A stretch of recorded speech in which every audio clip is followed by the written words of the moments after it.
What is going on, my Concise Conversation family? I hope you guys are all doing well today on this fine April 15th, 2022.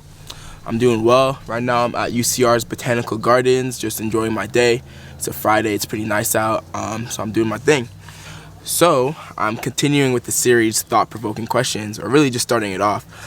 So this is the first question from the outside.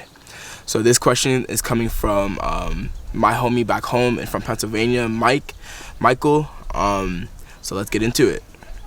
So he says, his question is, if humans think in terms of a language and pictures that we ourselves did not create, do humans truly have freedom of thought?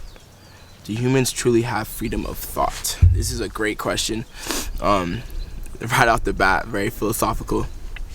So first part of it, if humans think in terms of a language and pictures that we ourselves did not create, I think this really, you have to start off with the education system with this question because we don't decide what we're taught in schools. We don't decide whose history we're taught. We don't decide what subjects we're really taught until you get to college, and even then, within your major, it gets although there is a wide range of things that you can learn in college, I think it's really not crafted to specific students. And what I mean by that, I think the education system right now tries to make copycats of students and push everyone out, where when you get into the real world, you don't even know really about yourself, you don't know about the world, and you don't really know like how you're different than other people. And I think that's all things that you have to really dig deep and go research and explore on your own, because human beings are very, very unique. Just everyone is very unique, especially different cultures, different ways of living, and I think that is not something that we're always taught in schools. I remember this saying, I forget how it goes, but we are always taught the history of the conquerors, and the history of the conquered is always forgotten. So I'm saying that again, we're always taught the history of the conquerors. The conquered's history is always forgotten. So that's something to think about. And then the second part of the question says, so if humans think in terms of a language and pictures that we ourselves did not create, do humans truly have freedom of thought? To answer that second part of it, I do think that humans do have freedom of thought.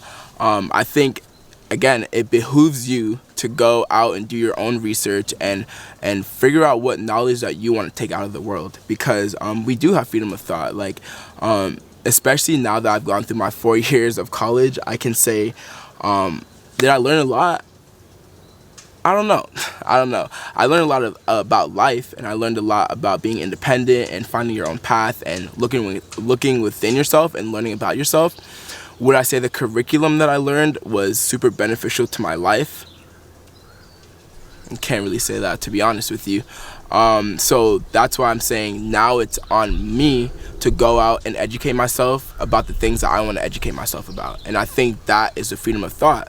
I think, when you go out, and I think this question gets super deep, because even when you go out and research, that's still not things that I guess you can say research yourself, or but I think when you go out and find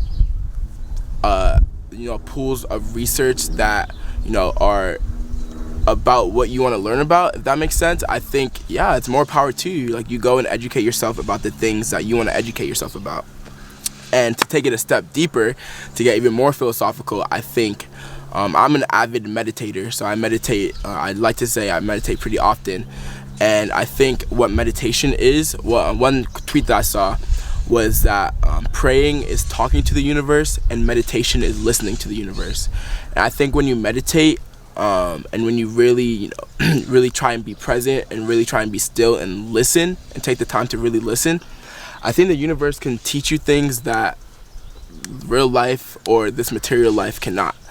And I think that's a journey that everyone has to take for themselves, because meditation is very personal, spirituality is very personal, so it's up to the individual to see how they can connect to the divine, or whatever you want to call it. However, I do think that meditation grants you access to information that you can't necessarily have access to in the material world. So I hope that was a cool answer to the question. Definitely a really cool question. Thank you, Mike, for throwing it out there. But yeah, let's keep this going. That was really fun. I just got into it. So let me know. I hope you guys are doing well, and I'll catch you later. Peace out.